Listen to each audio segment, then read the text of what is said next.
پێشەنگ TV پێکەوە بۆ گۆڕانکاری، پێکەوە بۆ ئازادی و یەکسانی. کەسێ بەتەمایە چاکسازی لەم دەسەڵاتەیە بکەم، بەس خەوە بینێ. نەریتێکی شۆڕژێرانە، نەریتێک کە لە خوارەوە خەریکە بنیاتی کۆمەلگایان. دەسەڵات ناتوانێت جا بە کێشەش ناباتەوە بەڕەت و حتا بەڕێوەبەراتەکانی خۆشیان کەوتونەتە ژێر پرسیارەوانە. بۆ بیستنی بۆچوون و تێڕوانینی جیاواز و دژەباو، بۆ خستنە ڕۆی دنگی مرۆیی و یەکسانی خوازی. بۆ ئەم سیستەمەکە 83 خوێندکار لێک بۆدا بخوێنێت. ئەم ناوانە دروستە بۆیان تەنها ناوی حکوومەت دروست نییە بۆیان. چەک و پارەیان لەسەنیتەوە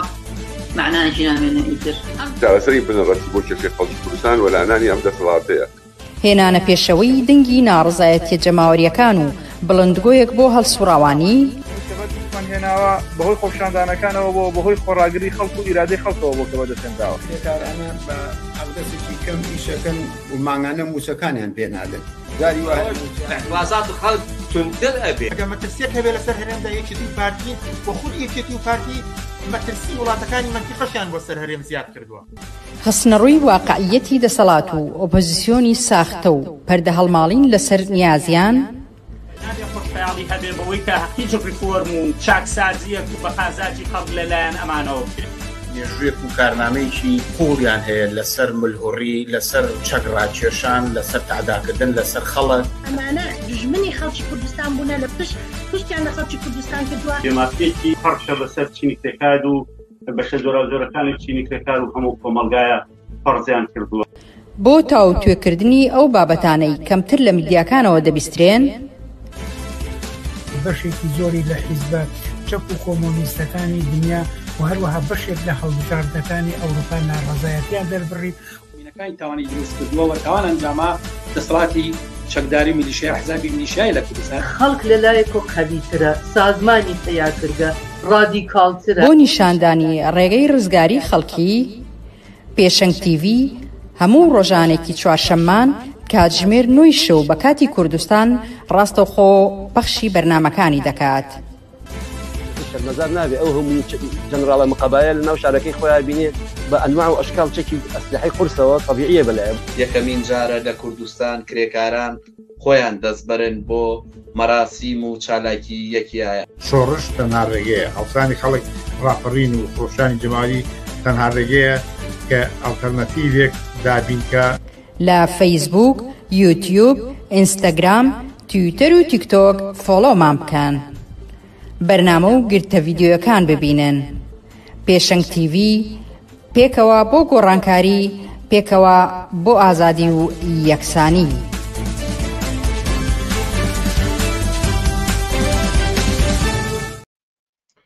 ئێوارەی چوارشەممەیە و کاتژمێر 9 بە کاتی کوردستان و کاتی پێشکەشکردنی بەرنامەکانی پێشەنگ TVە.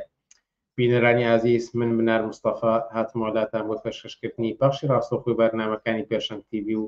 بەرنامەکانی ئەمڕۆمان 13 ئابی 2025 تایبەتە بە قسە و باس لەسەر قەیرانی دەسەڵاتداران لە کوردستان و هەروەها چەند دۆکومێنتارێک و سەرنجی پێشەنگۆک و کردە ڤیدیۆی تر ئامادەکراون بینەریان دەبێت. ئێوەش دەتوانن بە پرسیار و سەرنجتە بینیەکانتان بەشداری ئەم بەرنامەیە بکەن و کۆمنتەکانی ئێوە ئاراستی میوانانی بەرنامەی دەکەین و قسە و باسییان لەسەر دەکەین و وەڵام وەردەگرینەوە. لەگەڵمان بن بۆ بەرنامەکانی ئەم شەومان.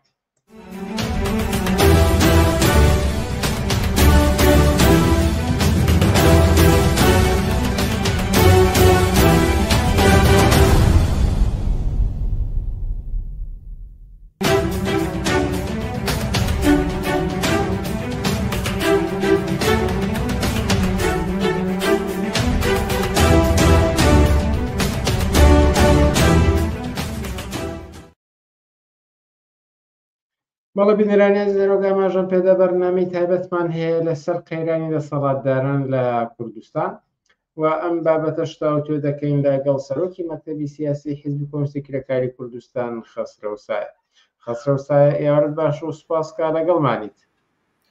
ئێوارەی ئێوە باش، ماندوو نەبن، سوپاس بۆ ئەم فرسەتە. زۆر سپاس. ڕاستەوخۆ بچمە نێو پرسیارەکانمەوە.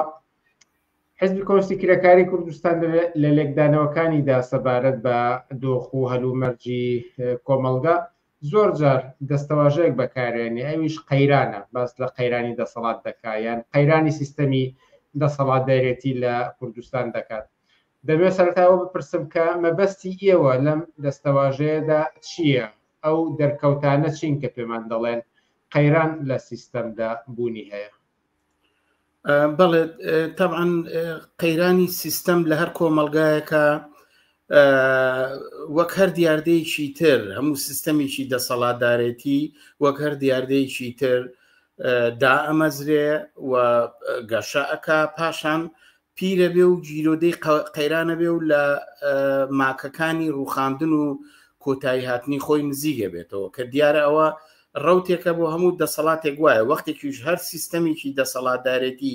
ڕوبەڕووی قەیرانە بێتەوە کۆمەلگا ڕاکێشێتە نێو ئەو کێشە و کەلێن و گرفتانی کە خۆی جیرۆدەی بووە. ئەگەر سەیری ڕوتی سەرهەڵدانی سیستەمی دەسەڵات لە کوردستانی عێراقا بکەین ئەزانین کە ئەم دەسەڵاتە بەرئەنجامی خەبات و ناڕەزایەتی خەڵک نەبووە، واتە ئەم دەسەڵاتە دەسەڵاتی جەماوەری خەڵکو و لەلایەن نوێرانی خەڵکەوە شکلی نەگرتووە، بەڵکو بەرەنجامی یەک هەلومەرجی سیاسی کە لە شەڕی کەندا و شەڕی کەنداوی یەک ساڵی 1990 پاشان 2003 دوایەوەی کە ئەمریکا بۆ سازدانەوەی نەزمی جیهانی خۆی کەوتە عێراقی هەڵبژار کەوتە کێشەوە لەگەڵ حکوومەتی سەدام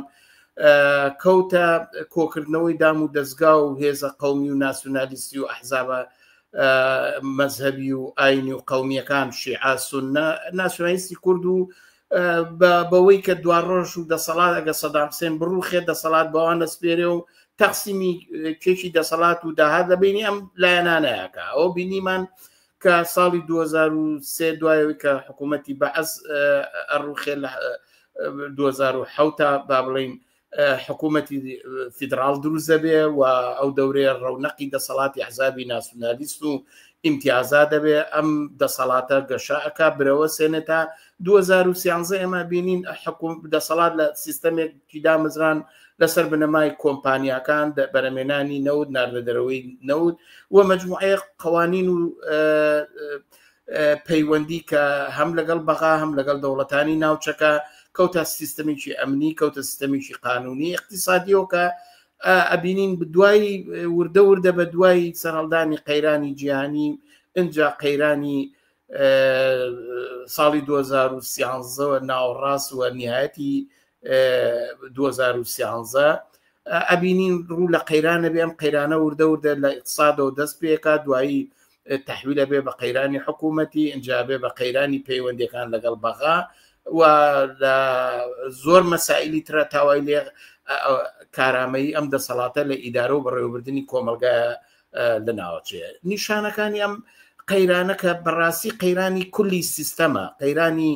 بینای دەسەڵاتێکە کە لە چەند ساڵی ڕابردووە ئەحزابی بورژوا ناسیۆنالیستی کورد دایان مەزراندووە وەکو پرۆژەیەکی ئەمریکایی لە کوردستانی عێراقا ئەم دەسەڵاتە بەرهەمی گولە تۆپ و سیاستەکان و بەرژەوەندەکانی ئەمریکا لە شەڕی خەلیجەوە دەست پێەکە و ئێستا تووشی بنبەست بووە گەورەترین سیمایم دەسەڵاتە تەقسیمی دەسەڵاتی ئەحزاب و بنەماڵیە بەسەر دوو زۆنە و ئەمانە بە هێزی میلیشیایی بە سوود وەرگرتن لە تەوازن قوا و نائارامی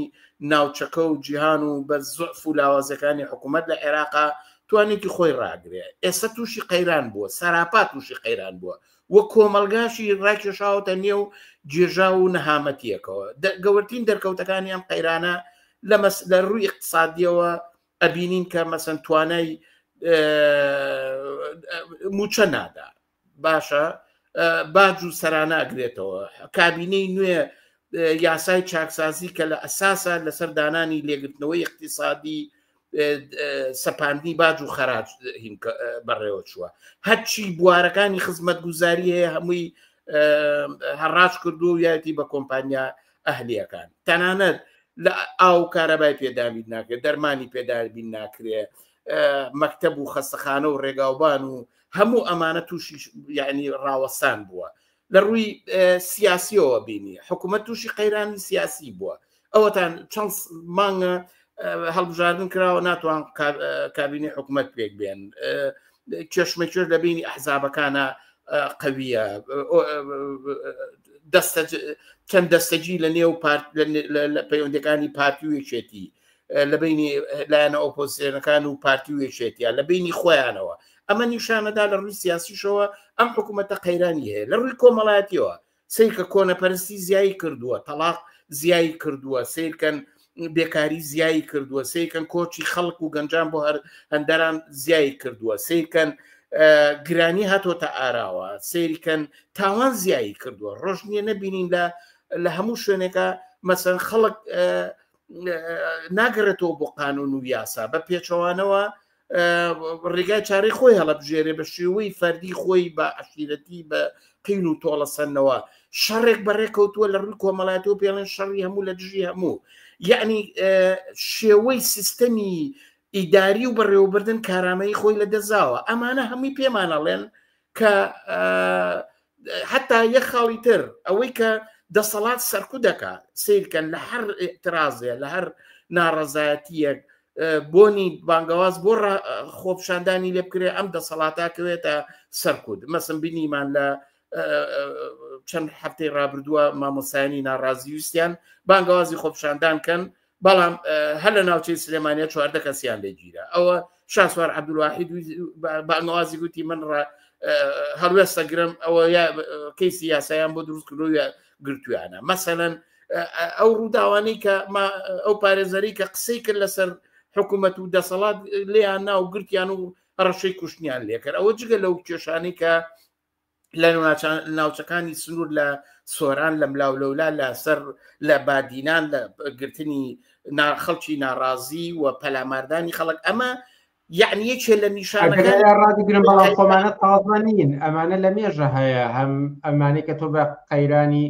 سیاسی ناود نات کێشمەکێشی ئەحزابەکان پێکناهێنانی حکوومەت زیادبوونی ڕێژەی تاوان ئەتوانم بڵێمانە شتێکی تازە نین و ئەگەر دەیان ساڵ نەبێت ساڵانێکی زۆر لە کوردستان وایە بە دڵنیاییەوە من ژەڵێم لە 2013 لە ناوڕاستی 2013ەوە ئەم سیستەمە هەنگاو بە هەنگاو لەو کاتەیە کە قەیرانی جیهانی ڕوو ئەدا لە 2006 دوای 2013 ئەگاتە کوردستان شەپۆلەکانی ئەگاتە کوردستان بەڵام ئەنجا ئەم قەیرانە اقتصادیە تەبدیلە بێ بە قەیرانی سیاسی بینی حکوومەت بە تایبەتی ئێعترازات دەست پێیەکە لە بەهاری عەرەبی و ئێعترازات دەست پێیەکە لە کوردستانە کە بە حەفەی شومات ناسراوە ئەمە واکە یەکێ لە دەرکەوتەکانی ئێعتراز ئەم قەیرانە کە ئەڵێن قەیرانی هەموو سیستەمەکەیە لەوەیە خۆی بینتەوە کە خەڵک ئەم دەسەڵاتی قبوڵ نییە خەڵک ناڕازیە تووڕێ لە هەموو کەناڵێکەوە لە میدیا بگرە لە ناو تەکسی بگرە لە مزگەوت بگرە لە گەڕە کۆڵان لە هەر شوێنێ بگری خەڵک ناڕازیە خەڵک ینی ئەم حکوومەتە مەقبولیەتی لە خەڵک لە چاو خەڵکە لە دەستداوە یعنی مەبەسم وێ بڵێم کە ئێمە باسێکین دەرکەوتەکانی ئەو قەیرانە لە چیا خۆی دەرەخا لە پەیوەندی کۆمەڵایەتیەکانە لە مەسلەی تاوانە لە مەسلەی هەڵقشانی بێکاری و کێشە کۆمەڵایەتیەکانە لە مەسلەی زەواج و تەلاق بێکاری چوزانم لە نەبوونی کار لە نەبوونی ئاو کارەبا و دەرمان و خوێندون و لە نەدانی موچە لە هەموو ئەمانە دەرەکە لە مەسەر تۆ سەیریکە یەکێ لەو قەیرانانە ئەگەر حکوومەتێک ڕاوەستا و پایدار و ئەوە بێ مەسەر هەر ڕێکەوت لەگەڵ بەغا درۆن لێیدا ئەم نییە ئێران پەلاماریە تورکیا دێتە ناوە هیچی پێ ناکرێت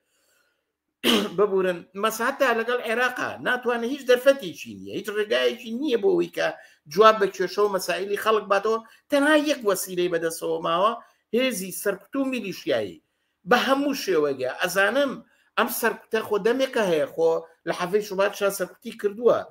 بەڵام مەبەستمەوەی ئەم دەستبردن و ئەوەی کە دەسەڵات سەرکوت تونگەکاتەوە لەگەڵ سەرهەڵدانی قەیرانەکانە سەرهەڵەیە مەسەن جاران بە عەکسەوە ئەگەر یەکێ خۆپشاندانی بکردە ئەیوو وەرەوە بە قانونە یا چوزان کارێکی بگرە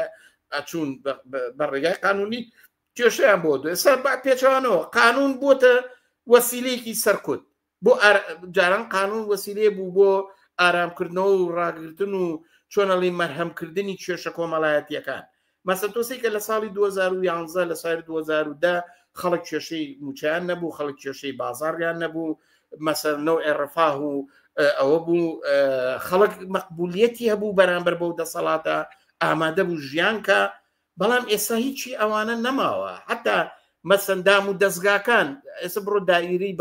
بەشی زۆری بەڕێوەبەرایەتەکان ئەوەندە کاریانە باج و خەراج کۆکەنەوە، ئەجینا کارامەییان لە دەست داوە،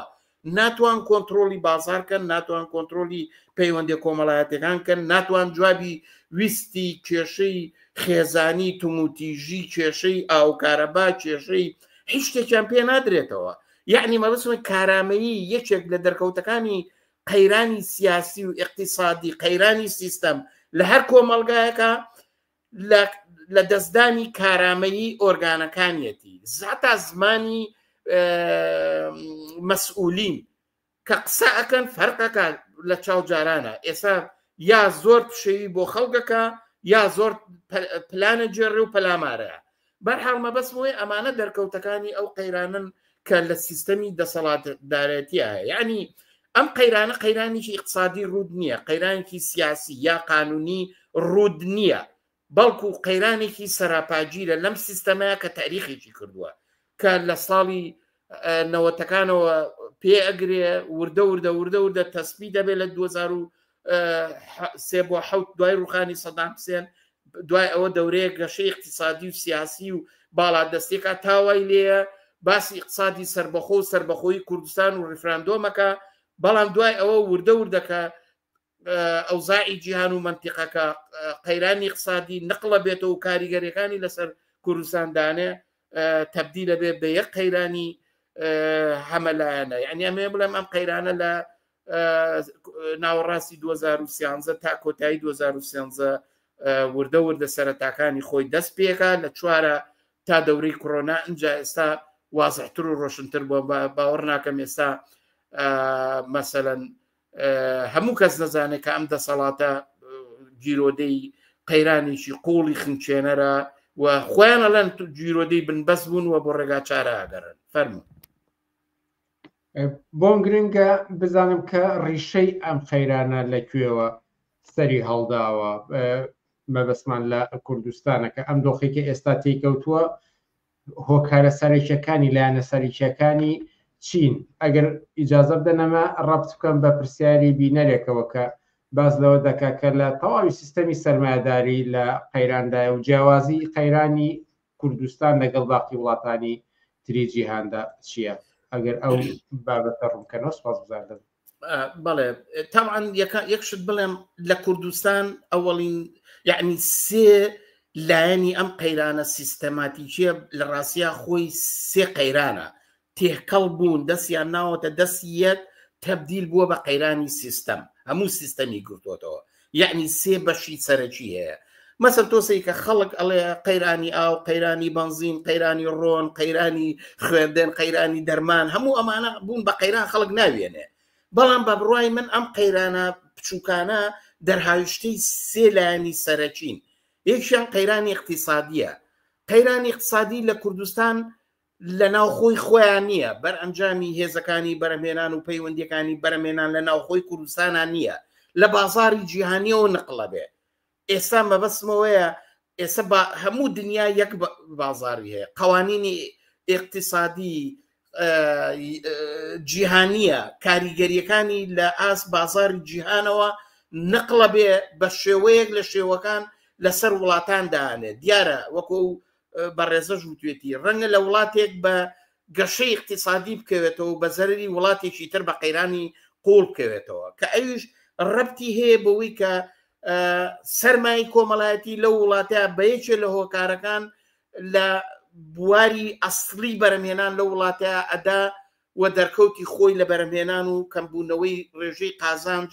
لە چاو پێشووترە لە سەرمایی کۆمەڵایەتی ئەو وڵاتە دەرەکەوێت. ئەگەر بە ورتر بڵێم لە کوردستان لە بەرهمهێنانی نەوتایە وەختێ لە بازاری جیهانیە بەهای نەوت دێتە خوارەوە بودجەی ئەم وڵاتە هەتا عێراقیش هەروایە کەمە بێ و ئەمە واکە کە نەتوانێ قەرزێکی زۆر کەڵەکە ببێ لەسەری و نەتوانێ ئەوەندە داهاتی بێ کۆمەلگا بەڕێوە بەرێ و ئەوە ئەکاتەوەی کە دەوڵەت تەقلیسکە ئۆرگانەکانی کەم کاتەوە وەزارەتەکانی ئیدغامکە و پەلاماری سەطحی معیشەتی ئەو کۆمەلگایە بە ئێمە ئەمەمان زۆر بە ڕۆشنی لە کوردستانە بینی وەختێکە نەوت بە تایبەتی کە دوایی بوو بۆی کە بە یەکجاری نەوت ڕاوەسا بە قەرارێکی سیاسی بە قەرارێکە لە پاریسەوە محکەمەی پاریس ڕایگرت بەڵام پێش ئەوە نەوت بەهای زۆر کەماتە خوارەوە ئەو قەرزانی کە مەسن خودی مەسول بەرزانی لە شوێنێکاڵێ ئێمە نازان 22 ملیارە 25 ملیار قەرزە حکوومەتەکەیان کە بەرئەنجامی کابینەکان لە 2013 کە هاتووە ئەم قەرزانە کەڵەکە بووە مەبەستمەوە ئێمە لایەنێکی قەیرانەکەی و ئێستاش هەتا نەوت نەڕواتە دەرەوە چکە نەوت هۆکاری سەرژێربوونەوەی سەرمایە و قازانجە لە ناوە مەسەن بۆ نمونە کۆمەڵێ لە کۆمپانیای بیانی کۆمپانیای ئەمریکی بەریتانی فەڕەنسی ئەڵمانی تورکی قەتەری ئێرانی هەمویان لە کوردستانە دەبەرمێنانەکەن یعنی لە سات 30 بۆ چلی کۆمپانیەکانی کوردستان کە ڕێژیان زیاتر لە 30,000 کۆمپانیایە بە ئەهلی و دەرەکیەوە ئەمانە بەرهەمێنانەکەن و ئەم بەرهەمێنانە بە مانای سەرۆژێربوونەوەی سەرمایە و وەگەرخستنی سەرمایی کۆمەڵایەتیە بە بڕای من ئەمە لایەنێکێتی کە تاکو ئەم قەزیە چارەسەر نەکرێت و دەورەیەک لە ڕەونەقی ناردە دەروی نەوت لەگەڵ بەها و ڕێژەیە کە بتوانێت سەرمایی کۆمەڵاتی تەوجیهکە بۆ پرۆسێکی گەشە و بژانەوە ئەم قەیرانە وەکو خۆیەمێنێتەوە کە دیارە بەڵام قەیرانی اقتصادی لە کوردستان لایەنی سیاسی هەیە پێش یعنی بێ جارێک کێشەی سیاسەکەی حەڵکە کێشەی سیاسەکەی ئەمەش بێ بە دوو لایەنی چەند قەیرانی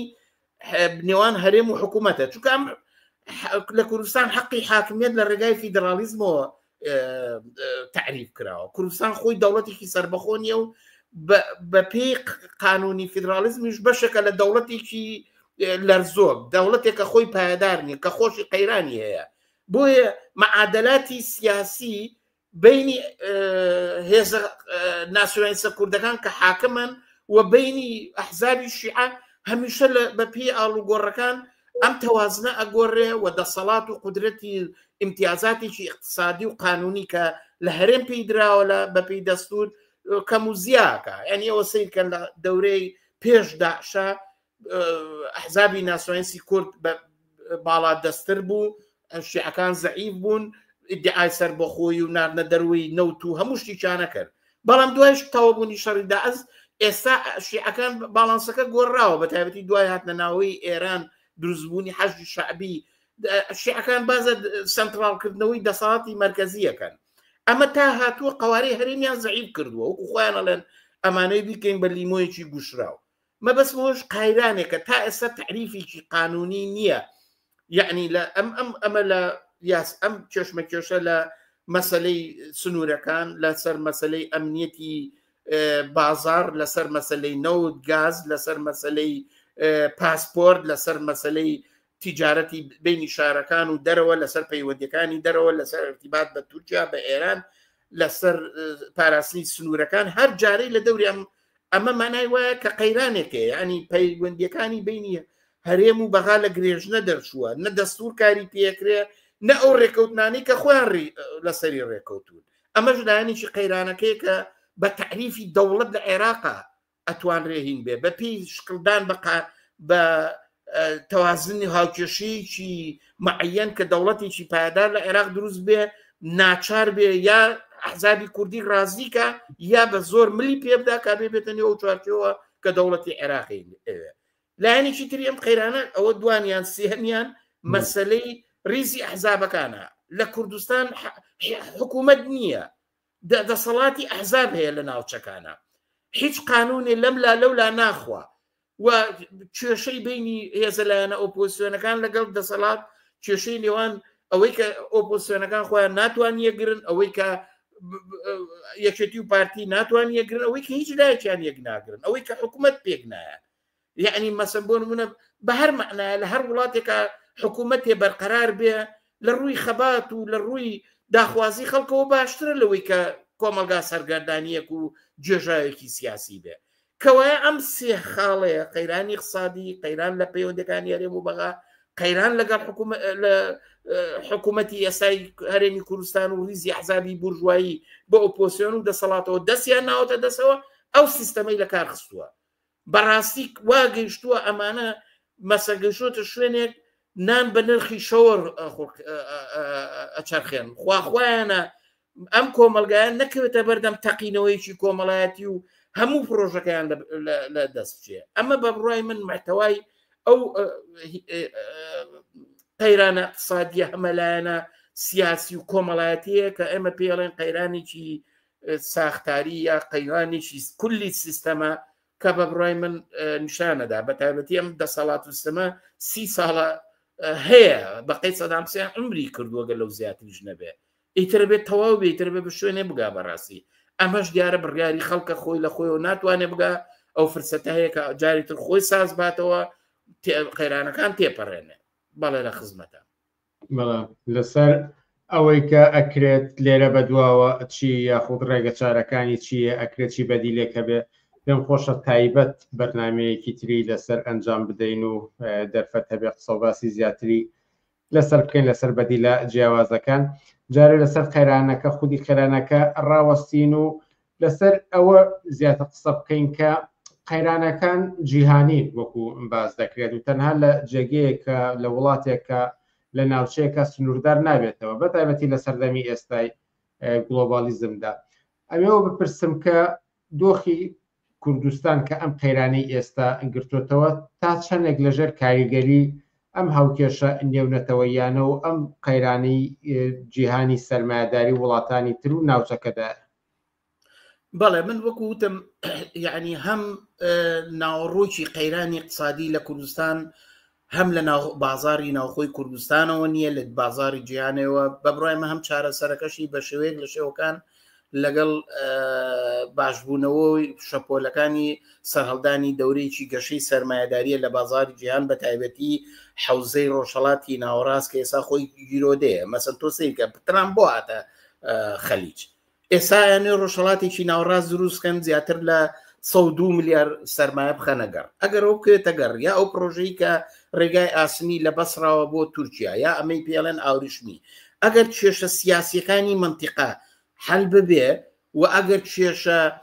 ئەمنیەکانی منتیقا حل ببێ ئەو کاتە زەمینە چکە سەرمایە لە سەردەمی ئەمنیەتی کۆمەڵایەتی و سیاسی ئەتوانێ گەشە بکە هیچ سەرمایە ناکەوێتە گەڕ ئەگەر گێژاوی سیاسی نائەمنی هەبێ ئەگەر سەرمایە سەلامەت و پارێزراو نەبێ ئەوەش بە نیزامە سیاسیەکان نەکرێ بە هاتنە پێشەوەی قەوانی نەکرێ بەوە ئەبێ کە بێ هەلومەرجێ بێتە پێشەوە کە ئارامی و ئەمنیەتی لەبەردەم سەرمایە پێک بێنێ بە بڕای من وەختێ ئەگەر کێشە سیاسیەکان کێشەی غەزە فەلەستین بە دەرەجاتی ئارام بۆ شەڕ کۆتایی هاو ئەگەر قەزەی سووریا ئەگەر ڕێکەوتنێ بێگەر دەسەڵات لە عێراقا بێ ئەم حەوزەیە هێزی کارێکی گەورەیتیان نیشتووە وە سەرمایەکی زۆر بازارە چاوەڕوانیەکە کە بکەوێتە گەڕ ئەو وەکوتم ئەوەی کە ئەگەر 102 میلیارد دۆلارەکەی ترمپ لە ڕۆژهەڵاتی ناوەڕاستەوە بکەوێتە گەڕ ئەگەر ئەم پرۆژانە بکەوێتە گەڕ دیارە شەپۆلەکانیش یێتە کوردستانەوە ئەوە بازارە خوڵکەنێەوە ئەوە دەورێکی گەشەوە فرسەدەیەکە بە حاکمیت لە کوردستانیشە ئەو کێشە و بربەستە اقتصادیانەی لابرن بەڵام یەک خاڵکە حەزەکەم تاکیدی لێ بکەم مشکلەی قەیرانی هەر وڵاتی قەیرانی حەلەکەی لە قەرانی اقتصادیەوە دەست پێ ناکە لە حەلبوونی مەسەلەی سیاسەتەوەیە ئێستا بە بڕای من ئەگەر قەزەی غەزە ئەگەر سیستەمی ئەمنی جا بە زۆر بەڕێکەوتن بە تەنازول لەگەڵ حەماس لەگەڵ ئێران ئەگەر بە تەوافقاتێ چوزانم ئەگەر بە شەڕێکە ئەمانە پاکاتەوە و هەلومەرجێک ئارام لە منتقەکە پێک بێنێ وە سیستەمێکی دامەزراوی سیاسی قانونی بێنێتەکایەوە بەبێ بەدیهێنانی ئەمە اقتصاد ناتوانێت ڕێگا بکاتەوە و سەرمایە سەرۆژێر بێتەوە و کۆمپانیەکان و کارە بکەن تا ئەوجێی بە کوردستان گەرێتەوە کوردستان بەشێکە لە عێراق و عێراقیش بەشێکە لە بازاری ڕۆژهەڵاتی ناوەڕاست بە تایبەتی لە عێراقا یعنی چەند جار شەڕی تیا بووە شەڕی ناوخۆش دوو شەڕی گەورەی شەڕی ئێران و عێراق شەڕی دوو گەورەی شەڕی ئەمریکا لە هی خەلیج ئێستا کۆمەلگایەکی دوای جەنگە هێشتا دووبارە ساز نەدراوەتەوە چەرخەکانی بەرەمێنان هێشتا بەسەن بە حکمەوەی کە دەسەڵاتێک لێوێ هەیە ئەم دەسەڵاتە نەیتوانیوە مەسەنەن هەلومەرجێکی ئەمنی و ئامن لەبەردەم کۆمپانیا و سەرمایەکانە بۆ 50 ساڵ 25 ساڵ چوزام 10 ساڵ بێنێتەکایەوە ئەو ماوەیە کە هەموو سڵحیان کرد دوای ئەو دەورەی کە عەلاوی هاتە سەر حکوم مەجلیسی حکم وردەورە تەبدیل بوو بە حکوومەتی عێراق و نوعی ڕێکەوتن لە بینی سونە و شیعە و هەمووی ئەوتیان ئێمە برای سیکە لەو ماوەیە لە 2007 تا 12 6 ساڵ عێراق و کوردستان بە خێرایی گەشەیان کرد مەسە تۆسی کە لەو ماوەکەمەیە سەرمایە گەورە خەیاڵی هاتە کوردستانەوە دەوڵەمەندیەکان زیاییان کرد ڕێژەیان چوزانم سەتی مەعیشەتی خەڵک چووە سەرەوە بازار بوژایەوە مەسەن بۆ نمونە حتا دەسەڵاتداران دەیان میدیا و کەناڵی تەلەڤیزۆنی قاچی گرت بەرحاڵ مەبەسمۆیە بە هەزاران کۆمپانیا هاتنە مەیدانەوە ئەمە یعنی قسەکەم وێ ئەمە لە سایی ئەو ڕێکەوتن و ئەمنیەتەیە بوو کە نیسبەتەن لە بینی هەرێم و کوردستان بە بڕای من کێشەی سیاسی کوردستان ڕەبتی بەم فیدرالیزمەوەیە تا ئەم مەسەلەیە نەبرێتەوە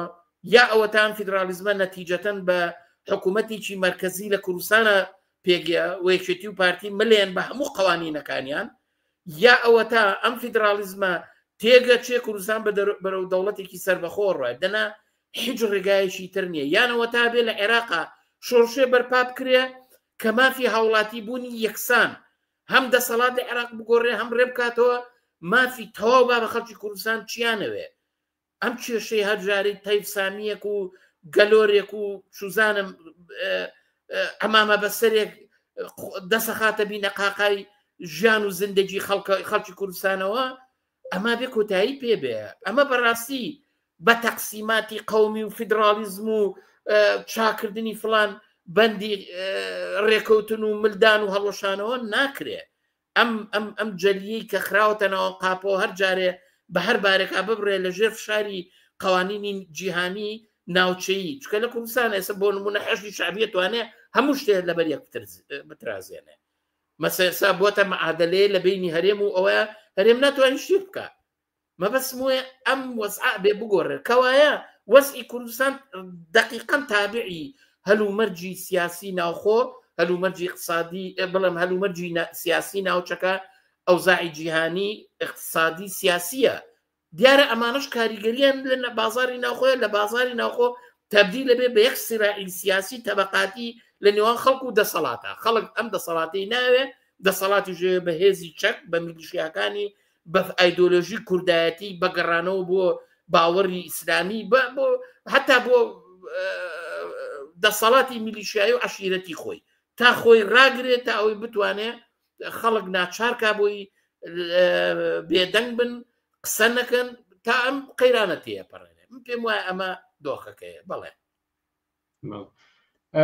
لەسەرەوەی کە چۆنێتی ئەم قەیرانە تێپەڕێنرێتی ئەخود وەکوتر کێشەکانی ئێستای کۆمەڵگا کوردستان چۆنی تێپەڕێنرێت بۆ چوونی جیاواز هەیە ئەوەی بۆ من بڕێک جێسەرنجڕاکێشە بەشێک لە سیاست مەداران و ڕۆشنبیران و قەڵەم بەدەستانی نزیک لە دەسەڵاتیان کوردایەتی باس لەوە دەکەن کە هۆکارەکە ئەوەیە حیزبەکان لە کوردستان یەکگرتو نین یەکدەنگ نین لانیکەم بەرامبەر بە عێراقا هاودەنگ نین ئەمە گرفتەکەیەوە ئەگەر بێت و ئەمان یەکگرتو بن ئەوە لەم دۆخ و لەم قەیرانانی ئێستاە تێدەپەڕێنین بەڕای ئێوە ئەمە چەندێک واقعیەتی تیا ئەمە بەڕاستی هۆکاری ئەم قەیران و دۆخێکە ئێستا کوردستانی تێدا بەبڕای من ئەم بۆچوونێکی ناسیۆنالیستی دواکەوتوانەی نەتەوە پەرستیە حتا بەحسی نییە ئەم بۆچوونە لەو نەوەن لە ناسیۆنالیزم نییە کە باسی تێوری مافکە باسی مەدەنیەتکە زۆر عەشیرەتی و دواکەوتووە کوردستان وەکو عەشیرەتێکە بینێ پێی وایە هەموو ئامۆزا و برازا و پورزین ئەبێ بڕیندانیشین دەستخین ناو دەستی یەکەوە پێی وان نییە کۆمەلگای کوردستان کۆمەلگایەکی شاریە کۆمەلگایەکی مەدەنیە کۆمەلگایەکی چینایەتیە وانی ئەم کۆمەلگای هەر مەسعود بەرزانی و سۆرانی و تاڵەبانی و کورد و کوردستان بێ تەبەقات هەیە کرێکار هەیە پەرستار هەیە دکتۆر هەیە کارمەند هەیە موچەخۆر هەیە بزوتنەوەی ژن هەیە بزوتنەوەی کرێکاری هەیە بزوتنەوەی ئازادی خوازی و مەدەنیەتی کۆمەلگا هەیە بزوتنەوە هەیە لە دژی ناسیۆنالیزم بزوتنەوەی سۆسیالیستی کۆمونیستی هەیە بزوتنەوەی ئیسلامی هەیە بزوتنەوەی لیبرالیزم هەیە ئەمریکا هەیە ئەمانە مەسلحەت و بەرژەوەندەکانیان جیاوازە ئەوەی کە حتا ئۆپۆزیسیۆن خۆشیان حتا ئیسلامیەکان خۆشیان ناتوانێت بگرن دلیلی هەیە کە ئەمانە ئیستراتیژی و ڕەوەند و خەتی سیاسی ئیستراتیژی جیاواز نێنەرایەتیەکەن ئیسلامیەک سەر بە تورکیا ئیسلامیەک سەر بە ئێرانە یەکێ سەر بە تاڵیبانە یەکێ سەر بە تورکیایە چوزانم یەکێ سەر بە سعودیەیە ئەوە تا شیعەکان وەهابی قبول ناکەن چوزانم لێرە شتی تر قبولەکەن لە ناو ناسوانسی کوردی شاخەت و خەتوت هەیە یەکێتی سەر بە خۆی بە استراتیژی سیاسەکانی ئێرانەوە گرێداوە بارزانانی تاڵەبانی خۆی بە تورکیاوە گرێداوە یعنی ئەوە ئەم واقعێتە کۆمەڵایەتیانە نبینێ لە بەرامبەر هەموو ئەمانەشە با بە تەبەقەی کارگەرەیە مامۆسای ناڕازی هەیە کارمەند و کرێکاری بێکار هەیە ئەم ساڵە ئایارە هەموو هاتم دیان بابە نابۆ دەسەڵاتی سەرمایە یعنی ئەمە بۆ چوونیی دواکەوتوانەیە بۆیە حەزەکەم بۆ بڵم یەکگرت ئەو شتێک کاڵی یەکگرتوونی ببورن ئەوەی کاڵەیە یەکریزی ماڵی کورد درۆکە ئەمە تەبلیغاتێکی دواکەوتوانەی ناسیۆنالیستیە پێی وایە لێگرتنی تاڵەبانی و بارزانیەوە کە چەند ساڵە لە 60 شەڕیانە ئەمانە یەک بگرن ئەنجا وەستی کەس باشە بۆ باشە پێشتر یەکیان نەگرت بۆ لە دەورەیەکە تاڵەبانی و بارزانی نەچوون لە دەبلن شەڕی ناوخۆ اتفاقی دەبلنیان دانا و ڕێکەوتن ئەو کاتە بۆ وەزعی خەڵک باش نەبوو ئەو کاتە هەر خەڵک ئەکوژرا لە بەناموسپەرستی ژنە کوژرا بە ناموسپەرستی لە گەنجیانەدا هەر لەو کاتانیان نەبوو پەلاماری حیزبی کۆمونیستیان ناو کوشتیان لیان کوشتن بە بڕوای من ئەم قسانە قسەی تووڕەهاتە ئەوێ وا پیشان بە کە کورد هەمووی برایە بەڵام حتا یعنی بۆ کرێکارێ ئایا ڕۆڵەی کرێکاریشی کارگەی چیمەندۆ کرێکارێکی ژینگە پارێز ڕۆڵەکەی و کوڕەکەی نێچیروان بارزانی وایە یعنی چییە وای کردووە کوڕەکەی نێچیروان بارزانی بتوانێت 40 نەفەر تەمویل کا بۆی بڕوە لەسەر جیفانی خۆی ماسەر بخوێنە ئەی بۆ کوڕی کرێکارێکی ژینگە پارێز ناتوانێم کارە بکە بابە ئەوانە چینی سەرمایهدار و بورژوازی ئەم وڵاتەن کوردایەتی بۆیان بوو بە بەهایەکی ئایدۆلۆژی بۆی خەڵک چاوبەسکەن متەوهمکەن بەو دەسەڵاتەکە گوایە ئەمە دەسەڵاتی خۆماڵی و هەموو هەر کوردین و لە قازانجمانە بەڵام ئێمە هەرو کاتیش کە ئەماناتنە سەر دەسەڵات ئەم قسانەمان کردووە بەڵام ئەوە 30 ساڵ ێستا دەرەکەوێ بە بڕوای من دەسەڵات لە شوێنێکە خەڵکی کرێکار و زەحمەتکێش لە شوێنێک جا تا ئەم جیاوازیانە ببێ مستحیلە یەکێتی ریزی کورد و ماڵی کورد جگە لە ئیدعا و پروپاگەندەیە شتێک نامێنێ ئەمانە لە بینی خۆشیانە سیراعیان هەیە سیراع لەسەرەوەی کە مەسەم بزوتنەوەی گۆڕان دەورێ سرائە کرد بۆی خۆی بچێتە دەوڵەت وێسانەوەی نوێ ئیسلامیەکانێکن هەریەکەی ئەوێ ئەی باشار و لانی کەم لە بەرامبەر بەغایە هاودەنگ بن لانی کەم لە بەرامبەر دەسەڵاتدارانی حکوومەتی مەرکەزی آخر خۆ ئەمانە خۆ هەمویان بەرژەوندی جیاوازیان لەگەڵ بەغاشا هەیە ئێستا شاسوار بەنەوەیەکە چێ لەگەڵ بەغا دانیشێ عەلی باپیر و مستەنا ئەمین و یەکگرتوو بۆ قازان جێگە چێ یەکێتی و پارتیژەکەی بۆ جۆرێگە چێ ئێستا هەتا لە بین یەکێتی و پارتیە کاکە با ئەحزابی ئۆپۆزیسیۆنیش نەڵێن پارتی بە جۆرێک ڕوا امتیازی زیاتر وەرگرێ یەکێتی ژێ بە جۆرێک وەساتەکە لە بینی شیعەکانی لایەنگر بە ئێران و لە بینی پارتیە بێدەنگ نەبێ لە زۆر شتا مەسەن لە تاو شوێنی کە قازانجی بوو لە گرێبەستەکەی کۆمپانیا ئەمریکیەکان بێدەنگ بوو بەڵام وەختی نردیان لەوێ گوایە بەناوی کوردەوە ڕۆشتووە ڕێکەوتنی کردو لە کاتێکە ئەو بە پێچوانەوە بە نوێنەرایەتی پارتی و خۆی ڕۆشتووە لەگەڵ بەغایە ڕێکەوتووە ئەزین چییە لە بەغاش آخر بەغا چییە بەغاش لەوێ خۆ جڕوجانەوەری جۆرا و جۆری تایە لەوێش ئەحزاب هەیە لەوێ ڕۆکی جۆرا و جۆرێ بەغا چییە بەغا حکوومەتێکە شیعیتیە سونیتیە کوردیتیە چوزانم پەرلەمانتاری حتا حیزبی شوعیتیە لە پەرلەمانەکان و ئەمانەیتیان خۆ لەگەڵ چییە ینی تۆ خۆ ئەمە زین چییە ئەوانە لە سەر خەتێکدان ڕانەوە ساون ئەماش لە سەر خەتێ دانیشتن تەوقە بکەن و وەکو پۆلە ڕیشۆڵە جارێک پێکەوە هەڵفڕن و جارێک بنیشنەوە وان نییە ئەوان ژێنەوە خۆیانە ناکۆچیە لە بەغاشە جیاوازی تەبەقاتی هەیە ئەوە ڕەنگێتەوە لە بینی ئەحزابەکان لایەنگری جۆرا و جۆری قازانج و بەرژەوەندی دەوڵەتان قازانج و بەرژەوەندی بەشێکی دیاریکراو لە کۆمەلگا ئەوەکەن لە کوردستانی شەروە ئەمانە شەڕەکان لەسەر بەرژەوەندەکانی خۆیان بۆیە پەیوەندیەکانی حتا ئەو دەستوری خۆیان نووسیوانە باش ئەگەر ئەو کاتە کە دەستور نووسرایەوە هەمویان پێکەوە نەچوون ئەو دەستوریان نیمزانە کرد بە زۆر ناخسە ڕیفراندۆمەوە لە کوردستانی عێراق دەنگیان نابۆ و دەستورە ئەی بۆ هیچ لایەک پەیوەست نابێ پێوەی ئەمە چییە وای کردووە دیارە ریزی ئەمانە ئەو ڕێکەوتنەی کە پێشووتر بوویانە هەڵوەشاوەتەوە ئێستا بەرژەوەندەکان دابەش بوون بەسەر ئیستراتیژی سیاسی ئەحزابی جۆرا و جۆرە ئەحزابیش بەرژەوەندی تەبەقاتی و سیاسی و بەشێک لە کۆمەلگاکە ئەمانە ناتوانانی یەک بگرن ئللا ئەوەیە کە خەڵکی کرێکار و زەحمەت چێژ ئەبێ سەفی خۆی لەمانە جیاکاتەوەش نا ئەمانە جگە لە پروپاگەندەی ئەحزابی دەسەڵاتدار وە خۆشخەیاڵکردنی خەڵک بۆمانەوە ژێر سایە و دەسەڵاتەیە بە بڕای من ئەو قسانە هشتێکی تر نییە ئەکرێ ئەم جارە لێرەدا کیفایەت بێنین و بەڵام لە دەرفەتێکی تردا بتوانین بڕێک زیاتر لەسەر ڕێگە چارەکان بەدی لە جیاوازەکان بۆ دەربازبوون لەم قەیرانەی کە هەیە قسە و باسی زیاتر بکەین من لە خزمەتام حتمما فرسەتێکی مناسب و هیوادارم بەرنامەیەکی وامان بوێ زۆر باش لێرەدا خەسرە و سایە سەرۆکی مەکتەبی سیاسی حیزبی کۆمسی کرێکاری کوردستان زۆر سپاس لە بەرنامەکانی ئەم شەوی پێشەنگ تیڤیدا ئامادە بوون سپاس بۆیە و ماندوو نەبن ئازیزان هەروەک ئێستا بەڵێنمان وەرگرت ئەم بەرنامەیە ئیدامەی دەبێت لە هەفتەیەکی تردا یاندا بەرنامەیەکی تری پێشەنگ تیڤیدا سەبارەتدا بەدی لە جیاوازەکان و ڕێگەچاری دەرباز بوون لەم قەیرانی دەسەڵاتدارانی کوردستانی تێدا یان کوردستان بە گشتی سیستەمەکە قسە و باس دەکەین کاتێک کە بۆ بەرنامەکانی ئەمڕۆ ماوە تەماشای پێشەنگدۆک بەرنامەیەک تر دەکەین کە باز لە دەور و نەخشی بڵاوکراوی بۆ پێشەوە دەکات لە نەوەتەکانی سەدەی ڕابردوودا پێشەنگدۆک دەبینین و بەرنامەکانی ئەم هەفتەیە کۆتایی دێت تا هەفتەی ئایندە کاتێک خۆش بۆ هەموولایەک و شاد و سەرکەوتوو بێت بەڵام سەرەتا پێشەنگدۆک دەربارەی بڵاوکراوی بۆ پێشەوە لە نەوەتەکان لەگەڵ سەرنووسەری ئەو کاتی بڵاوکراوی بۆ پێشەوە ملدەن بە واقعیەتە و هەمان ئەو دروشمەیە ئێمە بڵێنەوە خەڵکێکی زۆر یەکجار خۆشبەوە بوون بە کوردایەتی ڕێگە نادەین بڵاوکراوەی بۆ پێشەوەش تیرۆر بکرێت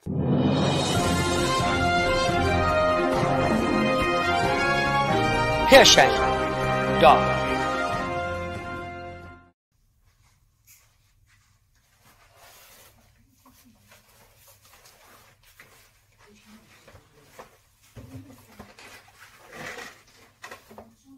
ئەمە لە مانگی هەشتی 93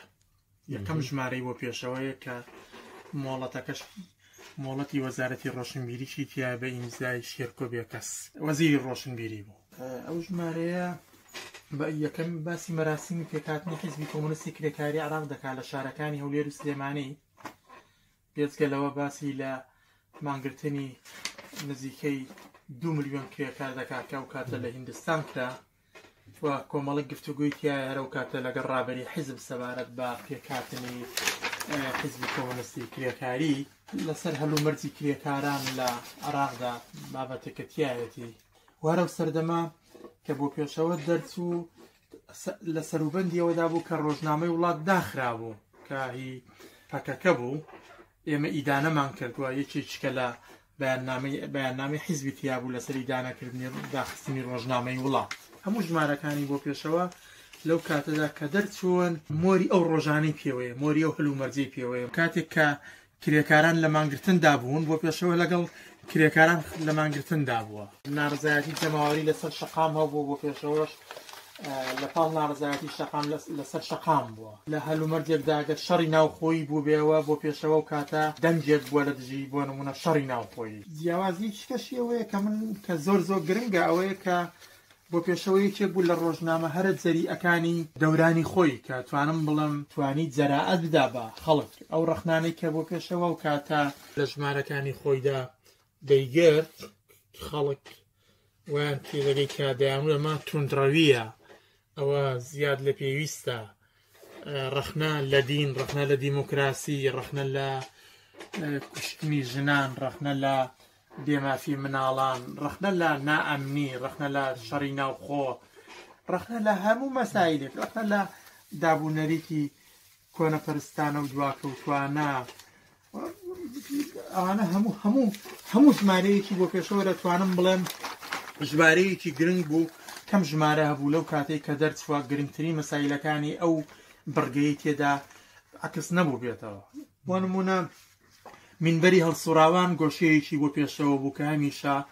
لەگەڵ هەڵسوراوان و ڕابرانی بزوتنەوە کۆمەڵایەتیەکانی وەکو کرێکاران و ژنان و لاوان و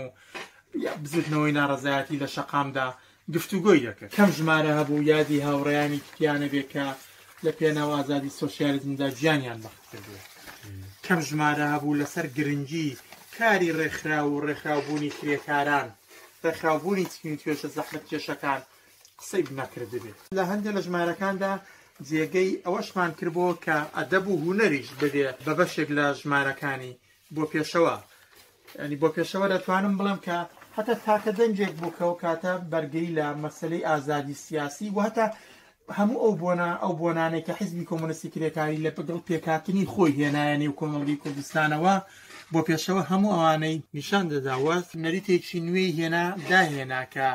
بەڕاستی دەتوانم بڵێم جەراعەت بەخشین بوو بە هەموو قەڵەم بەدەستێک بە هەموو ڕۆژنامە نووسێک بە هەموو ژنێک بە هەموو کرێکارێک بە هەموو ڕابەرێکی کرێکاری سەیری لاپەڕە بە لاپەڕەی بۆ پێشەوە کە دەبینێت کە هەر کامێک لە هەر لاپەڕەیەکی بۆ پێشەوەدا دنیایەک لە هەواڵی کرێکاری دنیایەک لە وتار و ریپۆرتاژ لەسەر هەلومەرجی کرێکاران و ناوەندەکانی کار لە هەموو ئەوانە تیای بوو. بۆ نمونە سەردەمە مەسەلەی ئابڵۆقی ئابووری لەسەر عێراق و کوردستان هەبوو، مەسەلەی شەڕی ناوخۆیی هەبوو. ئەوانە بەشێک لە بابەتە سەرەکیەکانی بۆ پێشەوەیان پێک دەهێنا. مەسەلەی گەرنگی بەرپاکردنی ریفراندۆم، مەسەلە وەستانەوە بەدژی ڕژێمی بەعس و سیاسەتەکانی هەموو ئەمانە گۆشە بە گۆشەی ئەو سیاسەتانە بوون کە لە پاڵیدا بەجیا لەوانە ڕێگە چارەکانی حیزبی کۆمونیستی کرێکاریشی دەخستە ڕوو. بابەتەکانی زۆر بوون ڕۆژ بە ڕۆژ بۆ پێشەوە بەرەو پێش دەچوو، بەڵام لە ساڵی 95دا وتارێکی هاوڕێ ڕێبوار ئەحمەد لە پەیوەند بە مەسەلەی ژنانەوە لە ژێر ناوی ئیسلامیەکان پەیامی کۆیلایەتی و اقتصادی ژنان ڕادەگەیەنن. ئەوە یەکێک بوو لەوانە کە دەنگدانەوەیکی یەکجار گەورەی بەدوای خۆی داهێنا تا ئەو ڕادەیەی کە بووە مایەی وەڕێخستنی بەرامبەرچیەکی کۆمەڵایەتی لە مابینی حیزبی کۆمونیستی کرێکاری دەسەڵاتی سیاسی و بەتابەتی لە بەرامبەر کۆنەپەرستی ئیسلامی و ئیسلامیەکانی کوردستان و تەنانەتەوە بە زۆرێک کاریگەریدانا کە حکوومەتی ئەو کاتەی هەرێم بۆ ڕازیکردنی دڵی مەلاکان وەزارەتی ڕۆشنبیریان بڕیاری ڕاگررتنی بۆ پێشەوەیدا. بەڵام بڕیاری ڕاگررتنی بۆ پێشەوە ئەو کاتە کارێکی ئەوەندە ئاسان نەبوو، هەر بۆیە لەگەڵ ئەوەی کە بڕیاری ئەوەیاندا لەلایەکەوە حیزب کەوتە بەرامبەرچیەکی گەورەی کۆمەڵایەتی و لەلایەکی کەشەوە کاردانەوەیکی یەکجار گەورە بەڕووی داخستنی بۆ پێشەوە ڕوویدا. ئەنەوەی کەبیرم بێ هیچ کامێک لە بەشەکانی کۆمەلگەی کوردستان لە کرێکارانی خەستەخانەکان لە کرێکارانی کارگەکان لە ڕۆژنامە نووسان لە ئازادی خوازە تا دەکاتە دادوەران کەوتنە بەرگریکردن لە بۆ پێشەوە بۆ ئازادکردنی بۆ پێشەوە تێکۆشان. بیرما و کاتە دەیان پارێزەری خۆبەخش بوونە بەرگریکەر لە بۆ پێشەوە و سەرنجام هەرە ئەو گوشارانەش بوو سەرنجام لەگەڵەوەدا کە بۆ پێشەوە ڕاگیرا بوو ئەو گوشارانە گوشارێکی یەکجار گەورە بوون، ینی لە مەسەلەی میدیایی چۆ بۆ دەرەوە تقریباً بوو دوو بەرەی دیاریکراو لە بەرامبەر یەکدا بوون. بەرەیەکیان کە بەرەی حیزبی کۆمونیستی کرێکاری بوو لەلایەکەوە کە هێزێکی یەکجار بەرین لە کرێکاران و زەحمەتکێشان و ڕۆژنامە نووسان و کەسایەتی سیاسی و نووسەر و دادوەران لە پشتی بوون. ئەمە لایەنێکی بوو کە زۆر زۆر مهم بوو بەڕاستی توانی بۆ سەرنجام بیکە و لایەنیشکەی بۆ پێشەوە نەوەستا. ئێمە هەرە و کاتە بیرمان لەوە کردەوە کە تا و کاتەی بۆ پێشەوە بە جۆرە ڕسمیەکەی دەکرێتەوە ڕێگەی ئەومان کردەبێت هەواڵنامەی کرێکاریمان دەرکرد. ئێمە بۆ نمونەمەیەکێکە لەو ژمارانە کە خۆمان لە چاپخانەی کە ئەمان کرد بۆ ئەو کاتە بوو کە بۆ پێشەوە ڕاگیرا بوو، بەڵام بە هەمان تەسمیمی کە دیارە بە هەوڵی هیممەتی کەسانێک کە لەگەڵ ئەم حیزبەوە ئەم بزوتنەوەی ئێمە نزیک بوون و ئومێدیان بە حیزبی ئێمە و جوڵانەوەکەمان بوو هاوکاریان کردینەوەمە لە مەطبعە دەرنەچوە لە مەطبعەیەکی تایبەتی دەرچووە کە خەڵک بۆی کردی و بەجیا لەوانە هەواڵنامەی بۆ پێشەوەمان دەرکرد بەجیا لەوەی کە مەسەلە سیاسیەکانی ئەو سەردەمەی دەگوێزایەوە و هاوکاتیش هەموو ئەو کاردانەوەی بەڕووی داخستنی بۆ پێشەوەدا یا ئەو بەیان نامە ناڕەزایەتیانەی کە بۆ ئازادکردنی بۆ پێشەوە لە ئارادا بوو لە هەواڵنامەی بۆ پێشەوەدا بڵاو دەکرانەوە دەتوانم بڵین بۆ یەک لەحظە بۆ پێشەوە لەگەڵ ئەوەدا کە بە شێوەی ڕسمی لە چاپخانەوەستا بەڵام ئێمە نەمانێژ بیکەین هەتا بر لە یەکێک ماشێتەکانی یەکێک لە هەواڵنامی بۆ پێشەوە بوو ڕێگە نادەین بڵاوکرەوەی بۆ پێشەوەش تیرۆر بکرێت بەڕاستی ئەو کاتەکە مەسەلەی تیرۆری ئۆپۆزیسیۆنی ئێرانی لەستێکی دوورودرێژ بوو تیرۆری ڕۆژنامە نووسان و سەرکوتکردنیان نەبوو بۆ پێشەوە یەکێک لە مەیدانەکانی کێ بە بچوونی من وەستانەوە بوو بەڕووی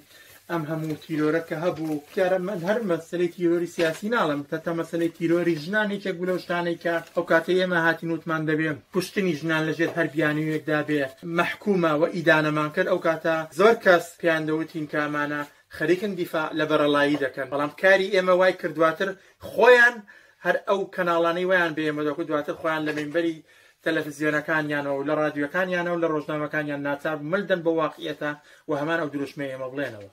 یا مەسەلەی دروشمی ئازادی بێ قەید و شەرتی سیاسی مەسەلەی عەدالەتی کۆمەڵایەتی یعنی بە جۆرێک وای لێ هات بوو هەم حیزبەکە و هەم بۆ پێشەوە وای کرد بوو کە کۆمەڵێک وشە دەربڕین هەبوون کە دەهاتنە پێشەوە خەڵک دەیوت ئەوە هی کۆمونستەکان ئەوە هی کۆمونیزمی فێکاریە ئەوە هی مەنسەب حکمەتە بەو جۆرەیانی دەتوانم بڵم کە بۆ پێشەوە یەکجار نەخشێکی یەکجار زۆری بوو تەنانەت هەر ئەو کاتەش کە بۆ پێشەوە کە داخرا لە 2000 کە دوای ئەوەی لە حیزبی ئێمە دەدرێت و بۆ پێشەوەش لە مەیداندا نامێنێ بە جۆرەکەی خۆی کە قەدەغە دەکرێ تەنانەت کۆمەڵێک لە نووسەر و ڕۆشنبیر دەستیان بر بۆ دەرکردنی بڵاوکراوەی کە بە ئامانجی ئەوەی کە جێگەی بۆ پێشەوە بە جۆرێک بگرنەوە هەتا هاوڵاتی یەکێک بوو لەو نمونانەکە بڕخۆم لە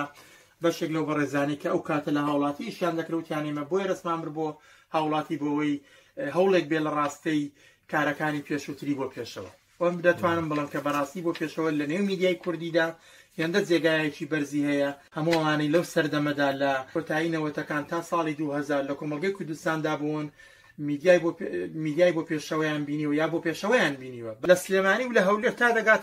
دهۆک و زاخۆ بۆ پێشەوە لە کتێبخانەکان هەبوو و لە شوێنەکان هەبوو تەنانەت لە هەموو قەزا و تەنانەت لە گوندەکانیشدا هەبوو من نابێ بیرمام چێکە دەیان و سەدان کە سپانسۆری بۆ پێشەوە بوون مانگانە کۆمەکیان پێی دەکرد